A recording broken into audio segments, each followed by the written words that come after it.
한반도의 긴장이 최고조에 달했던 그날 밤, 불길한 기운이 느껴진다. 발사 준비가 된 것 같습니다. 지하 깊숙한 곳에 위치한 통합지휘센터는 정막만이 흐르고 있었습니다. 공기는 차갑게 식어 있었고 기계들이 내뱉는 미세한 소음만이 이 소령의 귀가를 자극했습니다. 배형 스크린에는 평양 한복판에 위치한 비밀 지하 시설의 좌표가 선명하게 찍혀 있었습니다. 그것은 적의 핵심 지휘부이자 모든 도발의 근원지였습니다. 이 소령은 책상 위에 놓인 차가운 금속 재질의 승인 열쇠를 매만졌습니다. 그의 옆에 서 있던 김대위는 모든 발사 체계가 완벽하게 정렬되었다고 낮은 목소리로 보고했습니다. 그는 현무 5 미사일의 연료 주입이 완료되었으며 유도장치 역시 오차 범위 이내로 고정되었다고 덧붙였습니다. 이 소령은 말없이 고개를 끄덕이며 최후의 결단을 내렸습니다. 발사 명령이 하달되자 한반도 남부의 어느 비밀기지에서 거대한 대지가 요동치기 시작했습니다. 이동식 발사 차량 위에 거대하게 솟아오른 현무 5 미사일은 그 자체로 압도적인 위용을 뽐냈습니다. 탄두 무게만 무려 8톤에 달하는 이 괴물은 세계 어디에도 존재하지 않는 대한민국만의 독보적인 비대칭 전력이었습니다. 점화 버튼이 눌리는 순간 밤하늘은 태양보다 밝은 빛으로 뒤덮였습니다. 엄청난 양의 추진제가 연소하며 뿜어내는 화염은 주변의 모든 공기를 순식간에 진공 상태로 만들어버렸습니다. 고막을 찢는 듯한 굉음이 지면을 타고 수킬로미터 밖까지 뻗어나갔고 발사대 주변의 흙먼지는 거대한 폭풍이 되어 휘몰아쳤습니다. 현무 5 미사일은 중력의 쇠사슬을 끊어내듯 천천히 그러나 단호하게 하늘을 향해 몸을 일으켰습니다. 이 소령은 모니터를 통해 미사일이 대기권을 뚫고 솟구치는 모습을 지켜보았습니다. 미사일은 순식간에 고도 수십 킬로미터에 도달하며 우주의 경계까지 치솟았습니다. 김대위는 미사일이 정점 고도에 도달했다고 말하며 이제부터는 중력 가속도를 이용한 수직 낙하 단계에 진입한다고 설명했습니다. 그것은 피할 수 없는 정의의 심판이었습니다. 적의 지하 벙커 내부에서는 여전히 자신들이 안전할 것이라는 착각 속에 광기 어린 회의가 계속되고 있었습니다. 수백 미터 두께의 강화 콘크리트와 안반은 그들에게 절대적인 방패처럼 느껴졌을 것입니다. 하지만 그들은 현무 5라는 존재가 가진 물리적 법칙을 이해하지 못했습니다. 하늘 꼭대기에서 마하 10이 넘는 속도로 떨어지는 8톤의 쇳덩이는 폭탄이 아니라 소행성 충돌에 가까운 파괴력을 가집니다. 탄두가 대기권으로 재진입하며 붉게 타오르기 시작했습니다. 공기와의 마찰로 발생한 엄청난 열기는 탄두 주변을 플라즈마 상태로 만들었고 밤하늘에는 마치 붉은 혜성이 떨어지는 듯한 기괴한 광경이 연출되었습니다. 김대위는 목표 지점까지 남은 시간이 10초라고 긴박하게 외쳤습니다. 10, 9, 8. 숫자가 줄어들수록 지휘소내의 긴장감은 폭발하기 직전의 풍선처럼 팽팽해졌습니다. 미사일은 평양의 상공을 가르며 지면을 향해 수직으로 꽂혔습니다. 소리보다 빠른 속도로 낙하하는 탄두는 공기를 가르는 비명조차 남기지 않았습니다. 적의 벙커 천장에 탄두가 닿는 그 찰나의 순간 물리적인 시간은 멈춘 듯 했습니다. 강철보다 단단한 초고강도 탄두는 수십 미터의 토사와 안반을 종이장처럼 뚫고 들어갔습니다. 강화 콘크리트가 비명을 지르며 으스러졌고 지하 깊숙한 곳까지 거대한 충격파가 전달되었습니다. 지하 수백 미터 아래에서 벌어진 광경은 그야말로 파멸의 현장이었습니다. 외부의 충격이 내부로 전달되는 순간 벙커를 지탱하던 거대한 기둥들이 단번에 가루가 되어 흩날렸습니다. 내부의 공기는 압축되어 폭발적인 열기를 내뿜었고 그곳에 머물던 자들은 자신들에게 무슨 일이 일어났는지조차 인지하지 못한 채 눈을 감았습니다. 안반 전체가 요동치며 거대한 함몰구가 형성되었습니다.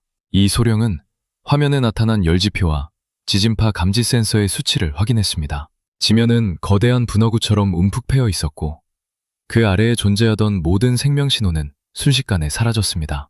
김대위는 목표물이 완전히 침묵했다고 보고하며 주변 지역에 추가적인 움직임이 전혀 포착되지 않는다고 말했습니다. 하지만 승리의 기쁨보다 먼저 찾아온 것은 가슴을 짓누르는 무거운 정적이었습니다. 그때였습니다. 지휘소의 보조 모니터에서 예상치 못한 경보음이 울려 퍼지기 시작했습니다. 파괴된 줄 알았던 적의 보조 통신망에서 정체불명의 신호가 발신되고 있었던 것입니다.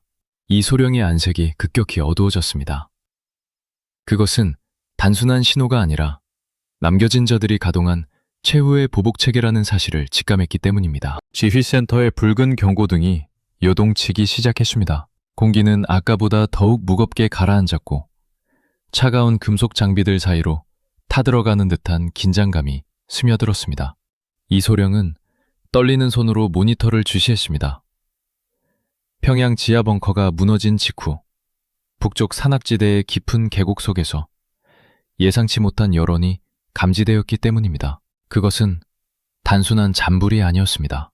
지표면을 뚫고 솟아오르는 거대한 에너지는 명백히 또 다른 미사일의 점화 신호였습니다. 김대위는 다급한 목소리로 적의 숨겨진 이동식 발사대가 터널 밖으로 모습을 드러냈다고 보고했습니다.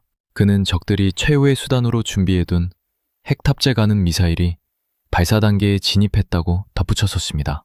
이소령은 이마에 송골송골 맺힌 땀을 닦을 새도 없이 지금 즉시 공군 작전사령부에 긴급 파격을 요청하라고 지시했습니다. 상황은 1초가 급박하게 돌아가고 있었습니다. 동해 상공에서 초계 비행 중이던 KF-21 보람의 편대에 즉각적인 요격 명령이 떨어졌습니다. 편대장인 박소령은 조종석을 감싸는 차가운 공기와 엔진의 미세한 진동을 느끼며 기술을 북쪽으로 돌렸습니다. 그는 후기 연소기를 가동하며 마하의 속도로 가속했고 기체는 밤하늘을 가르며 거대한 소닉붐을 일으켰습니다. 조종석 계기판의 화려한 불빛들이 그의 헬멧 바이저에 반사되어 기괴한 분위기를 자아냈습니다. 박소령은 통신망을 통해 현재 목표 지점까지 남은 시간은 5분이며 적의 미사일이 발사되기 전에 반드시 처리하겠다고 단호하게 말했습니다. 그의 호흡은 가빠졌지만 조종관을 잡은 손은 바위처럼 단단하게 고정되어 있었습니다. 산맥 너머로 적의 발사대에서 뿜어져 나오는 희미한 빛이 보이기 시작했습니다. 그것은 마치 어둠 속에서 독사가 고개를 쳐드는 것과 같았습니다. 지상 지휘소의 이소령은 박소령의 위치와 적의 발사 준비 상태를 번갈아 확인하며 입술을 바짝 깨물었습니다. 김대위는 적의 미사일 덮개가 완전히 열렸으며 내부의 추진체가 불꽃을 일으키기 시작했다고 절망적인 목소리로 전했습니다. 발사까지 남은 시간은 이제 60초도 남지 않았습니다. 이소령은 박소령에게 모든 안전장치를 해제하고 가용한 모든 무장을 투하하라고 명령했습니다. 보람의 내부 무장창이 서서히 열리며 정밀 유도 폭탄이 모습을 드러냈습니다. 박소령은 목표물을 조준경 중앙에 고정했습니다. 레이더 경보 수신기는 적의 방공망이 자신을 추적하고 있다는 날카로운 경고음을 내뱉었지만 그는 해피 기동을 포기했습니다. 지금 기술을 돌리면 수백만 명의 시민이 위험에 처할 것이라는 사실을 누구보다 잘 알고 있었기 때문입니다. 그는 부조종사에게 레이저 조사기를 끝까지 유지하라고 지시하며 무장 발사 버튼을 힘껏 눌렀습니다. 기체 아래로 미끄러지듯 빠져나간 유도폭탄은 중력에 몸을 맡긴 채 적의 발사대를 향해 무서운 속도로 돌진했습니다. 어둠을 가르고 떨어지는 폭탄은 마치 심판자의 칼날처럼 날카로웠습니다. 박소령은 폭탄이 표적에 명중하는 순간까지 눈을 떼지 않았습니다. 적의 발사대 주변에서는 마지막 발악이 이어지고 있었습니다. 미사일 엔진에서 거대한 화염이 뿜어져 나오며 지면을 불태우기 시작했습니다. 거대한 원통형의 미사일이 서서히 지면을 박차고 오르는 그 찰나 박소령이 투하한 폭탄이 발사대 바로 옆에 위치한 연료 공급 차량을 직격했습니다. 고막을 마비시키는 엄청난 파열음과 함께 거대한 화구가가 밤하늘을 집어삼켰습니다. 연쇄폭치 폭발이 일어나며 적의 미사일은 공중으로 솟구치기도 전에 옆으로 기울어졌습니다. 수천 도에 달하는 화염이 미사일 본체를 휘감았고 강력한 폭발 압력은 주변의 산벽을 무너뜨렸습니다. 쏟아져 내리는 흙더미와 바위들이 불타는 잔해들을 덮어버렸습니다. 지휘소의 대형 화면에 거대한 폭발의 섬광이 가득 찼습니다. 김대위는 적의 미사일 신호가 완전히 소멸했다고 안도의 한숨을 내쉬며 보고했습니다. 이소령은 비로소 쥐고 있던 주먹을 풀었습니다. 그의 손바닥은 이미 손톱 자국이 깊게 패여 있었습니다. 하지만 안도감도 잠시.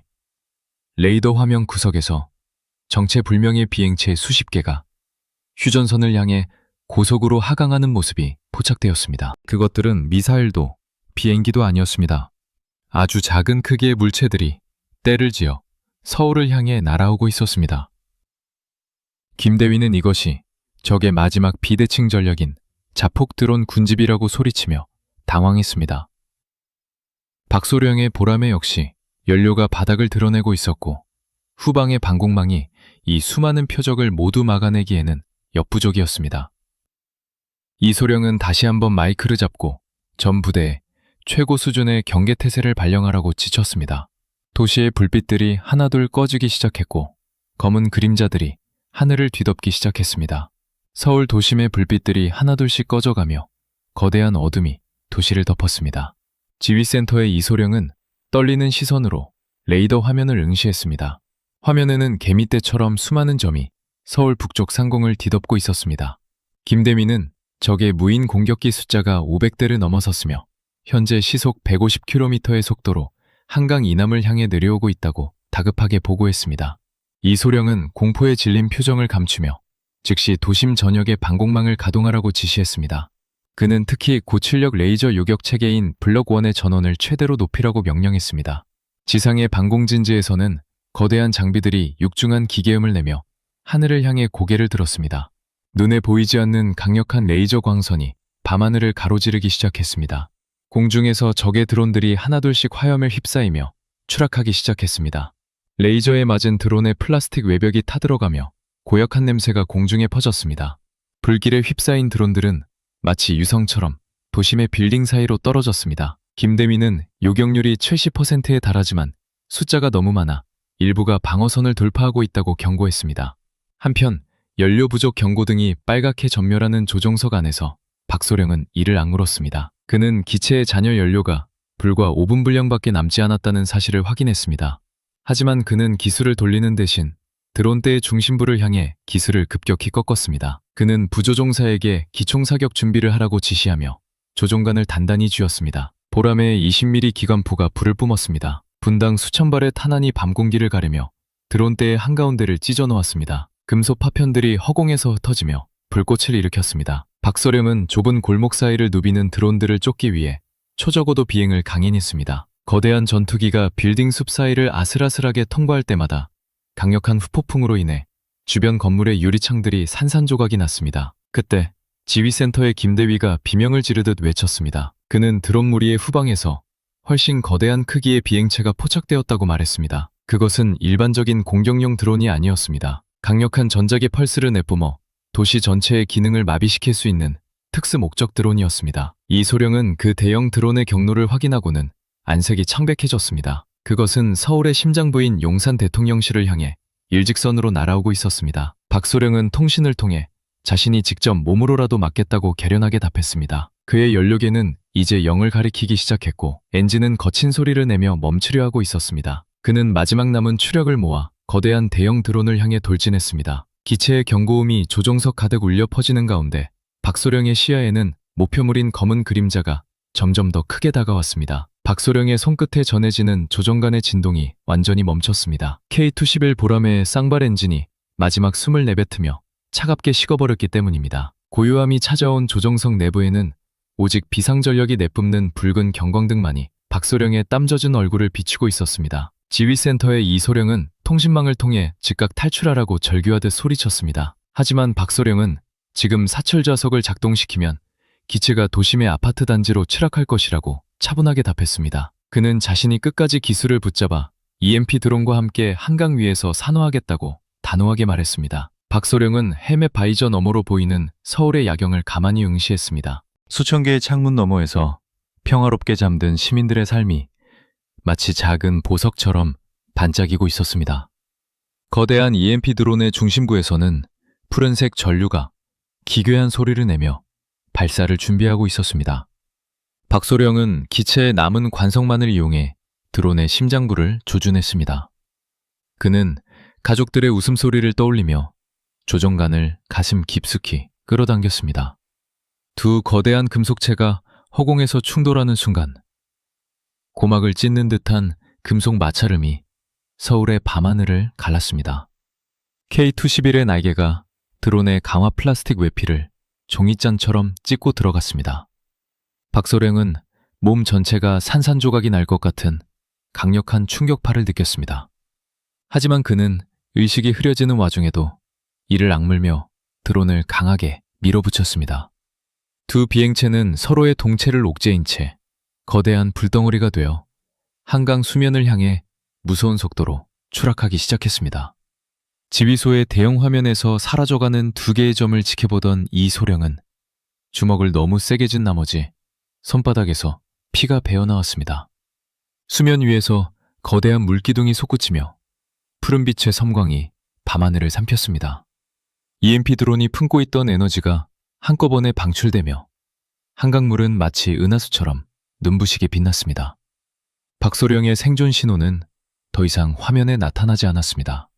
김대위는 떨리는 목소리로 상황이 종료된 것 같다고 보고하려 했습니다. 하지만 그 순간 지휘센터의 모든 시스템이 기괴한 잡음과 함께 검게 변해버렸습니다. 이소령은 당혹감에 휩싸여 주변을 둘러보았습니다. 드론을 분명히 저지했음에도 불구하고 센터 내부의 모든 전자기기가 정체불명의 강력한 간섭을 받기 시작한 것입니다. 어두운 복도 끝에서 누군가의 다급한 구두소리가 들려왔습니다. 통신부사관은 외부로부터의 공격이 아니라 바로 발 아래 지하 깊은 곳에서 거대한 에너지가 솟구치고 있다고 경악하며 보고했습니다. 그것은 북쪽의 도발이 아니라 서울 지하에 숨겨져 있던 또 다른 위협이 깨어나는 신호였습니다. 통합지휘센터의 모든 모니터가 지직거리며 꺼져갔고 비상발전기가 돌아가는 둔탁한 기계음만이 정적을 깨뜨렸습니다. 이소령은 어둠 속에서 자신의 거친 숨소리를 들으며 떨리는 손으로 책상을 짚었습니다. 빨간색 비상등이 깜빡이며 센터 내부를 기괴한 핏빛으로 물들였습니다. 김대위는 깨진 모니터 조각들을 치우며 지진 감지 센서가 한계를 넘어섰다고 절규하듯 보고했습니다. 그의 목소리는 공포로 인해 가늘게 떨리고 있었습니다. 이소령은 발바닥에서부터 전해지는 미세한 진동이 예사롭지 않음을 직감했습니다. 그것은 자연적인 지진이 아니라 거대한 기계장치가 맞물려 돌아가는 듯한 규칙적인 진동이었습니다.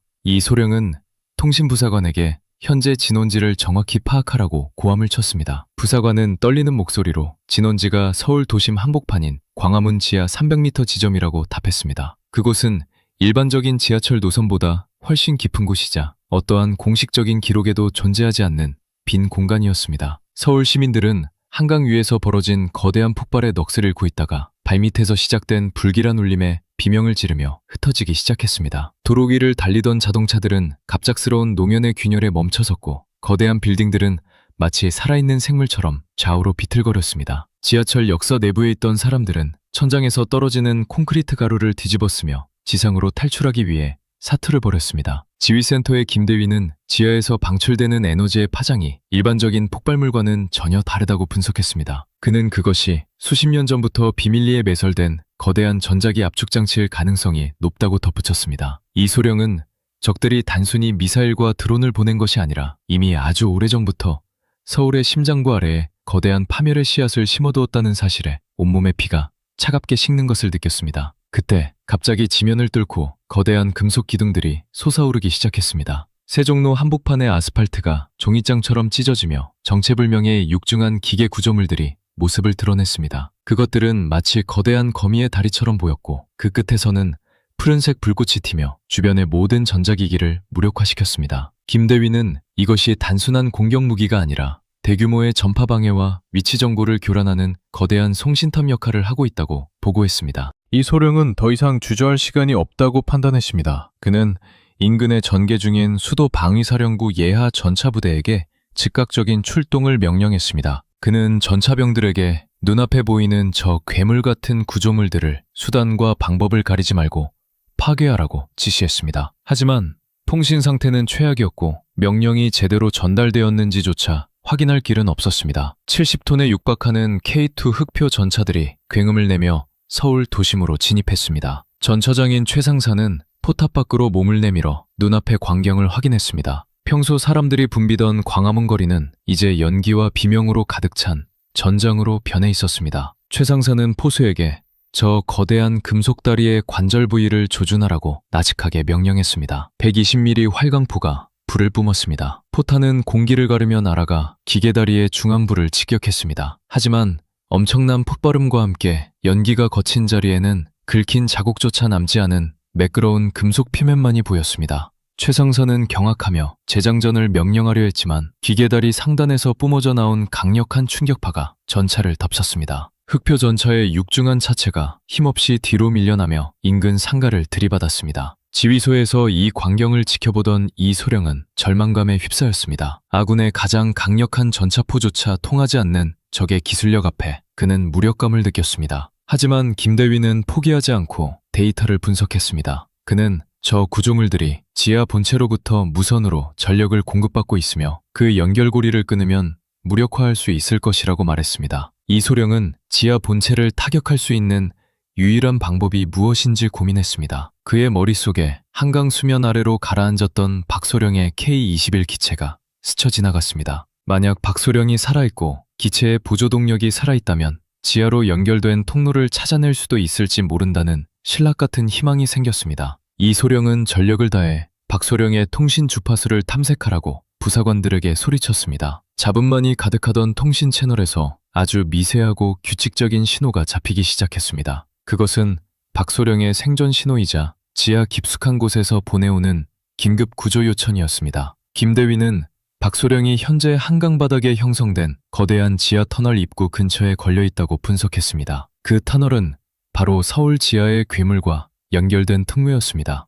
이소령은 근처에서 작전 중이던 해군 특수전 전단, 즉 UDT 대원들에게 즉각적인 수중 침투를 지시했습니다. 그는 대원들에게 박소령을 구출하는 것과 동시에 지하 터널의 본체를 파괴할 수 있는 특수 폭약을 설치하라고 명령했습니다. 대원들은 차가운 한강물 속으로 망설임 없이 몸을 던졌습니다. 강물 속은 피와 기름으로 뒤섞여 시야가 확보되지 않았습니다. UDT 소속 강중사는 손목에 찬 수중 컴퓨터의 지시에 의지하며 어둠 속을 헤엄쳤습니다. 마침내 그의 눈앞에 일그러진 보라매의 잔해가 나타났습니다. 기체는 거대한 콘크리트 구조물 사이에 끼어 있었고 조종석 안에는 박소령이 의식을 잃은 채 머리를 늘어뜨리고 있었습니다. 강중사는 서둘러 콕핏 유리창을 깨기 위해 수중 절단기를 가동했습니다. 하지만 그때 조종석 너머 어둠 속에서 수십 개의 붉은 눈이 일제히 빛나기 시작했습니다. 그것은 적들이 지하 시설을 지키기 위해 배치한 수중 경비 로봇들이었습니다. 강중사는 대원들에게 전투 대형을 갖추라고 수신호를 보냈습니다. 차가운 물속에서 인간과 기계의 처절한 사투가 시작되려는 찰나였습니다. 한강의 검은 물속은 지옥보다 더 어두운 심연이었습니다. 강중사는 수경 너머로 보이는 붉은 안광들을 응시하며 호흡기를 통해 들어오는 산소를 깊게 들이마셨습니다. 차가운 물의 압력이 전신을 짓누르고 있었지만 그의 신경은 오직 눈앞의 기계 괴물들에게 집중되어 있었습니다. 그는 대원들에게 흩어지라는 수신호를 보낸 뒤 등에 메고 있던 수중 전용 소총의 반개수에 손을 올렸습니다. 기계 로봇들은 물의 저항을 전혀 받지 않는 듯 기괴할 정도로 매끄럽게 다가왔습니다. 그것들은 인간의 형태가 아닌 여러 개의 금속 다리가 달린 거미와 같은 형상을 하고 있었습니다. 감중사가 첫 번째 탄환을 발사하자 물속을 가르며 하얀 기포가 길게 늘어졌습니다. 특수 제작된 탄환은 로봇의 중앙 연산 장치를 정확히 관통했습니다. 금속 파편이 사방으로 흩어졌고 망가진 기계의 틈새로 푸른색 스파크가 튀며 주변의 물을 일시적으로 밝게 비췄습니다. 그 짧은 삼광 속에서 감중사는 더욱 끔찍한 광경을 목격했습니다. K-21 보라매의 기체가 끼어있는 콘크리트 구조물 아래로 끝이 보이지 않는 거대한 수직 통로가 뚫려 있었던 것입니다. 그 통로는 마치 거대한 생명체의 식도처럼 꿈틀거리는 기계장치들로 가득 차 있었습니다. 그는 대원 중 한 명에게 박소령을 구출해 지상으로 송환하라고 지시했고 자신은 남은 대원들과 함께 그 심연 속으로 내려가기로 결심했습니다.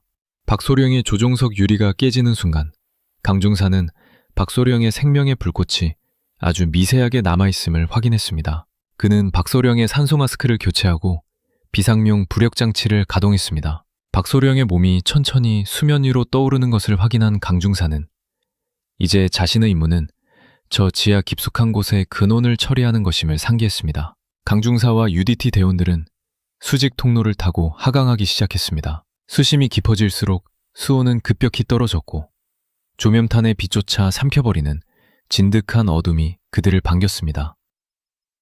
마침내 통로의 끝에 도달했을 때 그들의 눈앞에는 믿기 힘든 광경이 펼쳐졌습니다. 여의도 면적의 몇 배는 등직한 거대한 지하 도시가 그곳에 존재하고 있었습니다. 그것은 인간이 만든 것이라기에는 너무나 정교하고 차가운 기계들의 요새였습니다. 지상지휘센터에서는 이소령이 복구된 레이더망을 통해 지하의 상황을 유추하고 있었습니다. 김대위는 지하에서 발산되는 전자기파의 패턴을 분석하더니 이것이 단순한 공격용 시설이 아니라 지구의 자기장을 임의적으로 조절하려는 거대한 장치라고 보고 있습니다.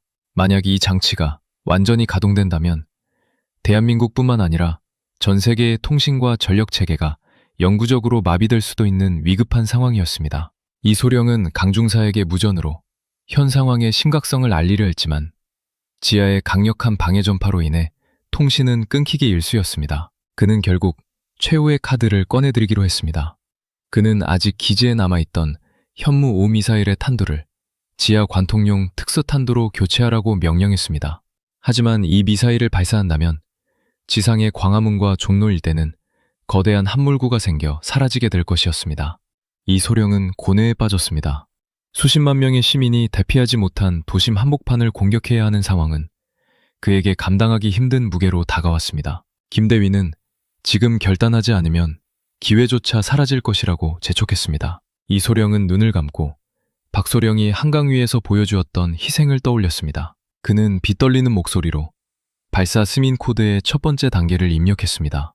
그 시각 지하 요새에 잠입한 강중사 일행은 거대한 중앙 서버실로 보이는 장소에 도달했습니다. 그곳에는 수천 개의 케이블이 마치 혈관처럼 얽혀 있었고 그 중심에는 정체불명의 인공지능 핵이 발광하고 있었습니다. 강중사는 C4 폭약을 설치하기 위해 배낭을 열었습니다.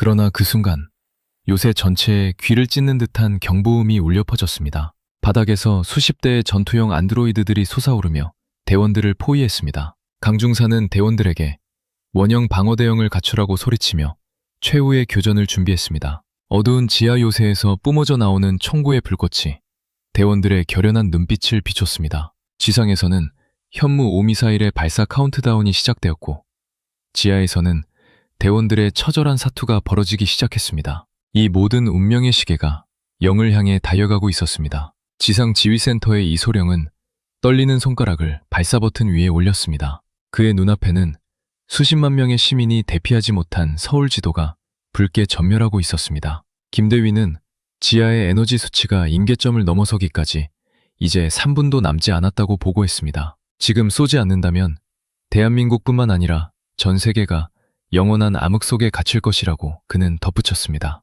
이소령은 자신의 결정이 가져올 처참한 결과를 떠올리며 입술이 터지도록 깨물었습니다. 한편 지하 요새 중앙 서버실에서는 강중사와 대원들이 쏟아지는 탄환의 빛 속에서 처절한 사투를 벌이고 있었습니다. 적의 안드로이드들은 고통을 느끼지 않는 기계의 몸으로 끈질기게 다가왔습니다.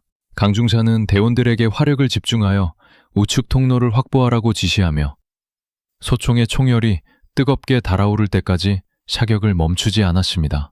공기 중에는 타버린 회로의 냄새와 화약 연기가 가득 차서 숨을 쉬기조차 힘들 정도였습니다. 강중사는 배낭에서 C4 폭약을 꺼내 서버의 핵심 기둥에 부착하려 시도했습니다. 하지만 적의 강력한 레이저 공격이 그의 어깨를 스치며 방탄복 일부를 태워버렸습니다. 그는 뜨거운 열기에 비명을 삼키며 근처의 엄폐물 뒤로 몸을 날렸습니다. 대원 중 한 명인 박하사는 자신이 어모를 맡을 테니 어서 폭약을 설치하라고 강중사에게 소리치며 전방을 향해 수류탄을 던졌습니다. 수류탄이 폭발하며 발생한 강력한 충격파가 지하 공간을 뒤흔들었고 잠시 동안 적들의 움직임이 멈췄습니다. 강중사는 그 틈을 놓치지 않고 서버 본체로 달려가 폭약을 고정했습니다. 그는 기폭장치의 타이머를 60초로 설정하며 팀원들에게 전원 철수 명령을 내렸습니다. 하지만 그들이 들어왔던 수직 통로는 이미 적들의 중원군에 의해 완전히 차단된 상태였습니다. 강중사는 테로가 막혔다는 보고를 듣고는 잠시 멈칫했지만 이내 다른 통로를 찾아야 한다고 대원들을 독려했습니다. 지상에서는 마침내 이소령이 최후의 발사 코드를 입력했습니다. 현무 5 미사일의 거대한 탄두가 다시 한번 불을 뿜으며 하늘로 솟구쳤습니다. 이번에는 평양이 아니라 자신들의 발 아래인 서울의 심장부를 향한 잔인한 비행이었습니다. 미사일이 공기를 가르는 파열음은 도심 전체에 울려 퍼졌고 건물의 유리창들은 그 압력을 견디지 못해 산산조각이 났습니다. 시민들은 하늘에서 떨어지는 거대한 파멸의 그림자를 보며 비명을 질렀습니다. 이 소령은 모니터를 통해 미사일의 궤적을 보며 눈물을 흘렸습니다. 그는 수많은 이들이 최후를 맞이하게 할 악마가 될지언정 인류의 파멸만은 막아야 한다는 사명감으로 버텼습니다. 김대위는 미사일이 지표면에 도달하기까지 10초 남았다고 보고했습니다. 10, 9, 8. 숫자가 하나씩 줄어들 때마다 지휘소 안의 모든 사람은 숨을 멈췄습니다. 그 순간 지하 요새의 중앙 서버실에서 강중사는 기괴한 장면을 목격했습니다. 포객을 설치했던 서버 본체에서 푸른색 촉수 같은 광선들이 뿜어져 나오더니 C4 포객을 감싸안기 시작한 것입니다. 포객의 타이머가 숫자를 멈추고 거꾸로 흐르기 시작했습니다. 강중사는 경악하며 이것이 단순히 폭발을 막는 것이 아니라 에너지를 흡수하여 자신들의 무기로 바꾸고 있다는 사실을 깨달았습니다. 지상에서 떨어지는 현무 5미사일의 탄두가 광화문 광장의 지면을 타격하기 직전이었습니다. 갑자기 지면 아래에서 거대한 전자기 보호막이 솟아오르며 미사일을 공중에서 멈춰 세웠습니다. 마하 10의 속도로 낙하하던 8톤의 탄두가 허공에 고정된 채 부르르 떨리고 있었습니다. 이 소령은 믿을 수 없는 광경에 넋을 잃었습니다. 그리고 보호막 너머로 지하 요새의 본체가 지면을 뚫고 거대한 기계글수처럼 서서히 그 모습을 드러내기 시작했습니다. 서울의 심장구인 광화문 광장은 이제껏 인류가 목격하지 못한 기괴한 풍경으로 변해버렸습니다. 지면을 뚫고 솟아오른 거대한 금속체는 햇빛을 반사하며 차가운 광택을 내뿜었습니다. 수백 미터에 달하는 강철 기둥들이 하늘을 찌를 듯 솟구쳤고 그 사이사이로 푸른색 전류가 혈관처럼 흐르며 대기를 진동시켰습니다. 이 소령은 모니터를 통해 그 광경을 지켜보며 자신이 발사한 현무 5미사일이 허공에 멈춰서 있는 모습을 보았습니다. 8톤의 거대한 탄두는 마하 10의 속도로 낙하하던 관성을 이기지 못해 부르르 떨리고 있었지만 적의 푸른 보호막은 그 엄청난 에너지를 마치 스펀지처럼 흡수하고 있었습니다. 공기는 타는 듯한 냄새와 정전기로 가득 찼습니다. 지상에 남겨진 시민들은 중력을 거스르는 이 초현실적인 광경에 넋을 잃고 자리에 주저앉았습니다.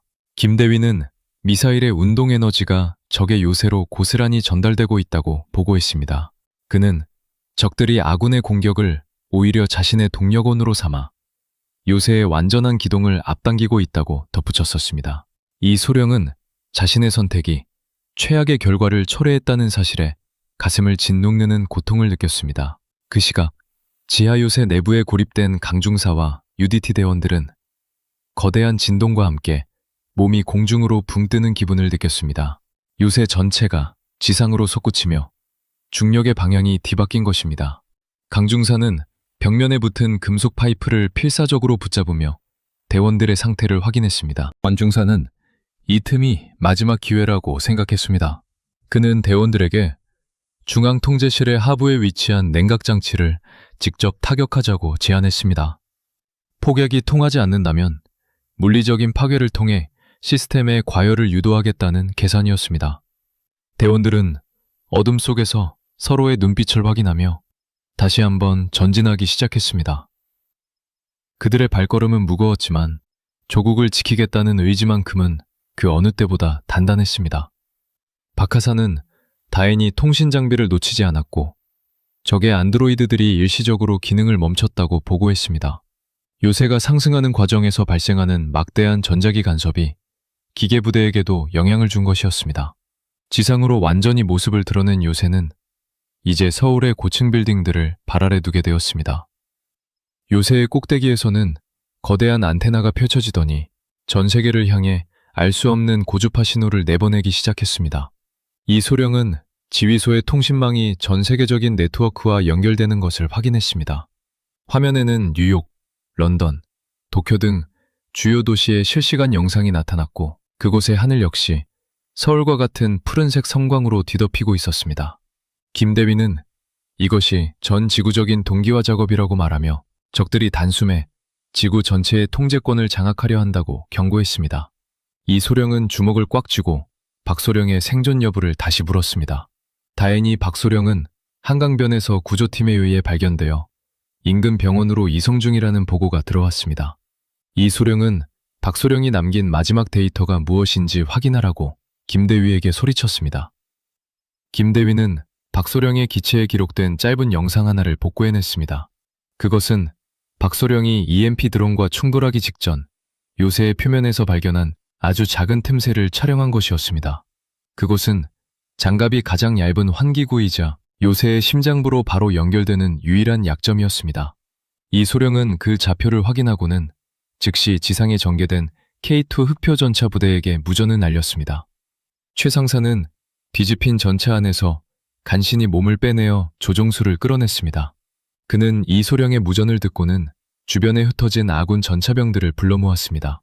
최 상사는 가용 가능한 모든 전차포를 특정 좌표에 집중시키라고 명령하며 자신도 망가진 전차 대신 근처에 대전차 미사일 발사기를 어깨에 맸습니다. 그는 적의 요새가 발산하는 푸른 빛을 노려보며 단 한 발의 기회를 기다렸습니다. 하지만 요새는 가만히 있지 않았습니다. 요새의 측면 장갑이 열리며 수천 마리의 작은 비행체들이 쏟아져 나왔습니다. 그것들은 아까 보았던 드론보다 훨씬 빠르고 날카로운 금속 날개를 가지고 있었습니다. 비행체들은 최 상사의 부대를 향해 음속에 가까운 속도로 하강하기 시작했습니다. 지휘소의 모니터를 지켜보던 이소령은 비명을 지르듯 안 된다고 소리쳤습니다. 그때 서울의 남쪽 하늘에서 수십 개의 불줄기가 길게 줄을 지어 날아왔습니다. 그것은 공군이 마지막으로 아껴두었던 공대공 미사일들이 아니었습니다. 현무 시리즈의 최신형이자 성층권에서 수직으로 내리꽂히는 극초음속 활공 미사일들이었습니다. 이소령은 자신이 발사 승인을 내린 적이 없는 무기들이 날아오는 것을 보고 당황했습니다. 김대위는 이것이 자동 보복 체계가 가동된 것이라고 보고하며 목표물은 요새뿐만 아니라 요새가 위치한 서울 도심 전체라고 말했습니다. 이소령은 절망했습니다. 요새를 파괴하기 위해 서울 전체를 잿더미로 만들어야 하는 상황이 다시 한번 그를 덮쳤습니다. 미사일들이 구름을 뚫고 지면을 향해 쇄도하는 그 순간 요새의 중앙 서버실에 있던 강중사는 마침내 냉각장치의 핵심 밸브를 발견했습니다. 그는 총구를 밸브에 고정하고 반개세를 당기려 했습니다. 하지만 그의 등 뒤로 차가운 금속의 감촉이 느껴졌습니다. 적의 안드로이드가 그의 목을 움켜쥐고 들어올린 것이었습니다. 강중사의 시야가 점점 흐려지는 가운데 하늘에서는 수십 발의 미사일이 도심을 향해 마지막 낙하를 시작했습니다. 강중사의 목을 조르는 기계의 소나기는 단단한 강철 그 자체였습니다. 폐부로 들어와야 할 산소가 차단되자 그의 눈앞에는 검은 점들이 소용돌이치기 시작했습니다. 금속 관절이 맞물리며 내뱉는 기분 나쁜 기계음이 고막을 파고들었죠. 하지만 강중사는 흐려지는 정신줄을 필사적으로 붙잡았습니다. 그는 전술조끼에 꽂혀있던 세라믹 단검을 역수로 쥐고 로봇의 팔꿈치 이음새를 향해 온 힘을 다해 찔러 넣었습니다. 치익하는 날카로운 소음과 함께 검은색 유압유가 강중사의 얼굴 위로 쏟아졌습니다. 순간적으로 기계의 악력이 느슨해졌고 강중사는 바닥으로 추락하며 거친 숨을 몰아쉬었습니다. 그는 입안에 고인 비릿한 피를 내뱉으며 바닥에 떨어진 소총을 향해 몸을 날렸습니다. 안드로이드가 다시 그를 덮치려 했지만 강중사는 이미 총구를 냉각 밸브의 핵심부로 고정한 상태였습니다. 연속된 총성이 지하 요새의 정적을 무참히 깨트렸습니다. 특수 제작된 철갑탄들이 밸브의 두꺼운 장갑을 뚫고 내부로 파고들었습니다. 곧이어 영하 190도에 달하는 액체 질소가 폭포수처럼 쏟아져 나오며 주변을 하얀 냉기로 뒤덮었습니다. 강중사는 급격히 떨어지는 기온에 전신이 마비되는 고통을 느꼈지만 성공했다는 확신에 입가에 옅은 미소를 지었습니다. 지상에서는 이미 파멸의 전주곡이 시작되고 있었습니다. 성층권에서 수직으로 낙하하는 극초음속 미사일들은 공기와의 마찰로 인해 섭씨 5,000도의 불덩어리가 되어 있었습니다. 서울의 하늘은 마치 거대한 커튼이 드리워진 듯 붉은 빛으로 물들었습니다. 이소령은 지휘센터의 의자를 꽉 붙잡으며 다가올 충격을 대비했습니다. 그는 아군 대원들이 지하에서 아직 돌아오지 못했다는 사실에 가슴이 타들어가는 듯한 통증을 느꼈습니다. 김대위는 미사일이 목표 지점에 도달하기까지 단 3초만이 남았다고 보고했습니다. 셋, 둘, 하나. 지휘센터의 시간이 멈춘 듯한 그 찰나. 요새를 감싸고 있던 푸른색 전자기 보호막이 일렁이며 흩어지기 시작했습니다. 냉각각 시스템이 마비되면서 에너지를 가둬두던 자기장이 붕괴한 것이었습니다. 요새는 거대한 비명을 지르는 듯 기괴한 기계음을 내뱉으며 균열이 가기 시작했습니다. 최 생사는 광화문 한복판에서 그 광경을 목격했습니다. 그는 옆에 쓰러진 무전기를 집어들고 전 부대원들에게 지금 당장 최대한 멀리 대피하라고 목이 터져라 소리쳤습니다. 하지만 미자일의 낙하 속도는 인간의 목소리보다 빨랐습니다. 첫 번째 탄두가 요새의 최상단 안테나를 직격했습니다. 물리적인 폭발음보다 먼저 찾아온 것은 대기를 압축하며 발생하는 거대한 충격파였습니다. 주변의 빌딩 유리창들이 단번에 가루가 되어 흩날렸고 지면은 거대한 파도처럼 출렁였습니다. 뒤이어 도착한 나머지 미사일들이 요새의 몸체 곳곳을 유린했습니다. 지하 요새 내부는 아수라장이었습니다. 강중사는 무너져 내리는 천장을 피해 좁은 환기구 속으로 몸을 던졌습니다. 등 뒤에서는 엄청난 열폭풍이 몰려오고 있었고 대원들의 짧은 비명소리가 통신망을 통해 들려왔습니다. 그는 조국의 영광을 위해 자신들이 여기서 눈을 감게 될지도 모른다는 생각을 하며 눈을 질끈 감았습니다. 하지만 요새가 완전히 붕괴하기 직전 요새 중앙부에서 정체불명의 하얀 빛이 뿜어져 나오기 시작했습니다. 그것은 폭발의 빛이 아니었습니다. 무언가 차원 자체를 뒤흔드는 듯한 기묘한 진동이 발생했고 지휘센터의 이 소령은 레이더 화면에서 요새가 순식간에 사라지는 것을 목격했습니다. 파괴된 것이 아니라 마치 처음부터 존재하지 않았던 것처럼 허공으로 증발해버린 것입니다. 이 소령은 당혹감에 휩싸여 주변을 둘러보았습니다. 연기가 자욱한 광화문 광장에는 오직 거대한 함몰구만이 남아있었고 요새와 드론 그리고 강중사의 대원들까지 모두 흔적도 없이 사라졌습니다. 김대위는 모니터를 조작하며 믿을 수 없는 수치를 발견했다고 보고했습니다. 사라진 요새가 서울이 아닌 전혀 다른 좌표에서 다시 감지되고 있다는 소식이었습니다. 그 좌표는 바로 한반도에서 수천 킬로미터 떨어진 태평양 한가운데였습니다. 지휘센터의 공기는 얼어붙은 듯 차가웠습니다. 이 소령은 자신의 눈을 의심하며 꺼져버린 모니터를 연신 두드렸습니다. 방금 전까지 서울 한복판을 집어삼킬 듯 솟아올랐던 그 거대한 기계 요새가 단 한순간의 성광과 함께 증발해버린 사실을 받아들이기 힘들었기 때문입니다. 광화문 광장에는 이제 요새가 머물렀던 자리를 따라 깊고 거대한 구덩이만이 남겨져 있었고 주변의 건물들은 폭발의 여파로 처참하게 일그러져 있었습니다. 김대민은 떨리는 손으로 복구된 위성 데이터를 분석하더니 믿을 수 없는 수치를 내놓았습니다. 그는 사라진 요새가 파괴된 것이 아니라 공간을 도약하여 태평양 한가운데인 마리아나 해구 인근에서 다시 포착되었다고 다급하게 보고했습니다. 좌표는 북위 15도, 동병 145도 부근이었습니다. 이 소령은 지도를 확인하며 그곳이 인류가 도달할 수 있는 가장 깊은 바다 위라는 사실에 등줄기에 소름이 돋는 것을 느꼈습니다. 그 시각 태평양의 거친 파도 위로 요새의 상단부가 서서히 모습을 드러냈습니다. 칠흑 같은 밤바다를 뚫고 솟아오른 금속 구조물은 서울에서 보았던 것보다 훨씬 거대하고 위협적이었습니다. 요새 주위의 바닷물은 엄청난 열기로 인해 부글부글 끓어오르며 하얀 증기를 내뿜었고 수만 마리의 물고기가 수면 위로 떠올랐습니다.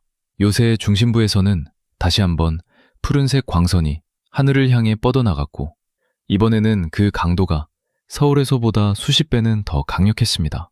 요새 내부의 좁은 환기구 속에 몸을 숨겼던 강중사는 정신을 차렸을 때 사방이 물바다인 것을 발견했습니다. 요새가 급격하게 이동하는 과정에서 발생한 충격으로 인해 하부의 장갑판에 균열이 생겼고 차가운 바닷물이 쏟아져 들어오고 있었습니다.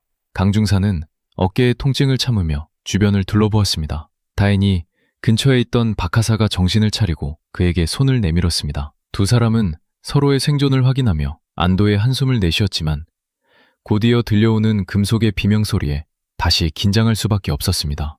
요새의 금속 벽면은 마리아나 해구의 엄청난 수압과 요새 자체의 무게를 견디지 못해 조금씩 일그러지고 있었습니다. 강중사는 무전기를 켜고 지휘센터와의 연결을 시도했습니다. 지지직거리는 잡음 사이로 이 소령의 목소리가 희미하게 들려왔습니다. 강중사는 현재 자신들이 태평양 한가운데에 있으며 요새가 바닷물을 동력원으로 삼아 무언가 거대한 장치를 가동하려 한다고 보고했습니다.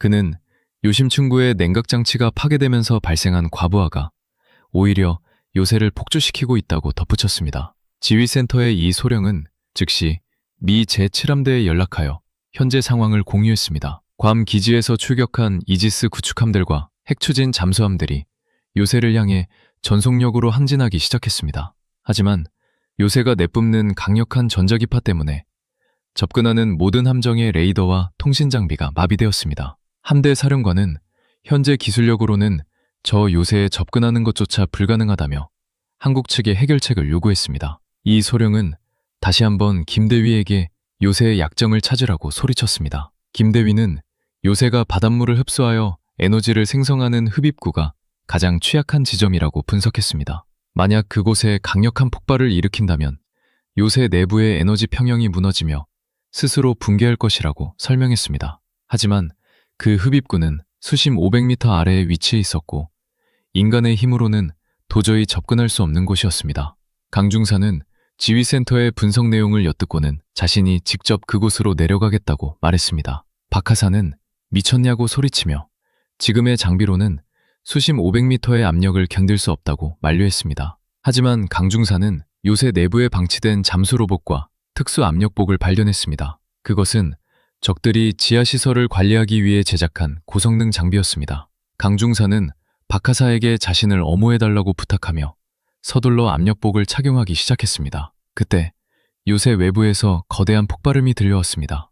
미 제7함대의 함정들이 유관 조준을 통해 토마호크 미사일을 발사한 것이었습니다. 수십 발의 미사일이 요새의 외벽을 타격했지만 요새는 끄떡도 하지 않았습니다. 오히려 요새 상단의 포탑들이 회전하며 함대를 향해 플라즈마탄을 발사하기 시작했습니다. 바다 위는 순식간에 화염과 비명으로 가득 찼고 거대한 군함들이 종이장처럼 찢겨나갔습니다. 강중사는 압력복에 헬멧을 고정하며 차가운 물속으로 뛰어들었습니다. 물속은 요새가 내뿜는 열기와 소음으로 가득 차 있었습니다. 그는 보조 추진기를 가동하여 요새의 하부를 향해 깊게 내려갔습니다. 수압이 높아질수록 압력복의 금속 이음새가 삐걱거리는 소리를 냈고 감중사의 시야는 점점 좁아졌습니다. 마침내 그의 눈앞에 거대한 소용돌이를 일으키며 바닷물을 빨아들이는 흡입구가 나타났습니다. 강중사는 등에 메고 있던 특수 폭약을 꺼내 흡입구의 회전 날개 사이에 고정하려 했습니다. 하지만 흡입력은 예상보다 훨씬 강력했고 그의 몸은 순식간에 거대한 날개 쪽으로 끌려가기 시작했습니다. 강중사는 필사적으로 갈고리를 벽면에 고정하며 버텼지만 장갑의 소목 부분이 날카로운 파편에 찢기며 차가운 바닷물이 스며들기 시작했습니다. 그의 체온은 급격히 떨어졌고 의식은 다시 한번 흐릿해졌습니다. 지휘센터의 모니터에는 강중사의 생체 신호가 위험 수위에 도달했다는 경고등이 요란하게 울렸습니다. 이 소령은 마이크를 잡고 강중사의 이름을 목 놓아 불렀습니다. 하지만 통신기 너머로는 오직 거친 물소리와 기계의 마찰음만이 들려올 뿐이었습니다. 요새의 에너지 수치는 이제 100%에 도달하려 했고 전 세계의 하늘은 다시 한번 푸른색 광기로 뒤덮이기 시작했습니다. 강중사는 차가운 바닷물이 폐부 깊숙이 스며드는 절망적인 감각 속에서도 손가락 하나를 움직일 힘을 쥐어짜냈습니다. 수심 500m의 거대한 압력은 압력복의 금속 틈새를 무자비하게 파고들었고 그의 시야는 이제 짙은 보라색으로 변해가고 있었습니다. 하지만 그는 자신의 가슴에 매달린 기폭장치의 스위치를 향해 떨리는 손을 뻗었습니다. 박하사는 통신망을 통해 강중사의 이름을 목이 터져라 부르며 지금 당장 그곳을 벗어나야 한다고 울먹였습니다. 그는 요새의 외벽이 무너져 내리고 있으며 더 이상 버틸 수 없다고 절규했습니다. 강중사는 박하사의 목소리를 들으며 아주 희미하게 미소를 지었습니다. 그는 자신이 이곳에서 산화하더라도 조국의 하늘이 다시 푸른빛을 되찾을 수 있다면 그것으로 충분하다고 생각했습니다. 강중사는 마지막 숨을 내뱉으며 기폭 버튼을 힘껏 눌렀습니다. 그 순간 요새의 거대한 흡입구 안쪽에서부터 눈을 멀게 할 정도의 강렬한 백색 섬광이 터져나왔습니다. C4 폭약이 요새의 핵심 에너지 관로를 직격한 것이었습니다. 수만 톤의 바닷물이 폭발의 압력에 밀려나며 거대한 진공 상태를 만들었고 이내 그 빈 공간을 메우려는 수압이 요새의 내부를 향해 무서운 기세로 쏟아져 들어갔습니다. 지상지휘센터에서 이소령은 숨을 멈춘 채 화면을 응시했습니다.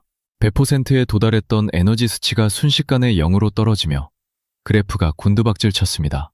김 대위는 요새 내부에서 발생한 역전자기 현상으로 인해 모든 시스템이 자폭 단계에 진입했다고 보고했습니다.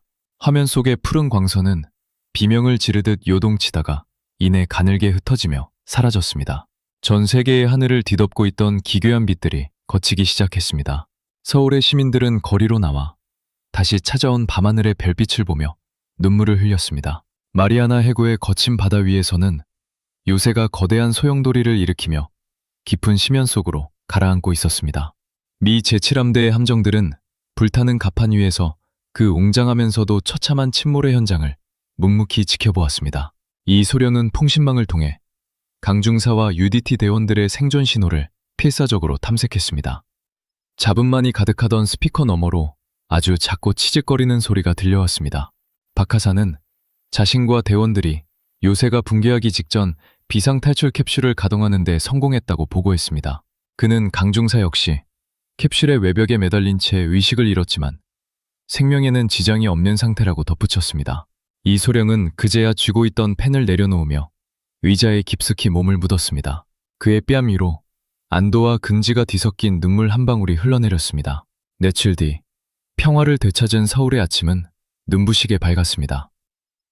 한강변에는 박소령이 무사히 구조되어 병실에서 가족들과 재회했다는 소식이 들려왔고 강중사를 비롯한 UDP 대원들은 조용히 부대로 복귀하여 다음 임무를 준비했습니다. 정부는 이번 사건을 유례없는 지각 변동으로 발표하며 진실을 묻어두었지만 어둠 속에서 조국을 지켜낸 영웅들의 이야기는 지휘소의 기밀 문서함 속에 영원히 기록되었습니다.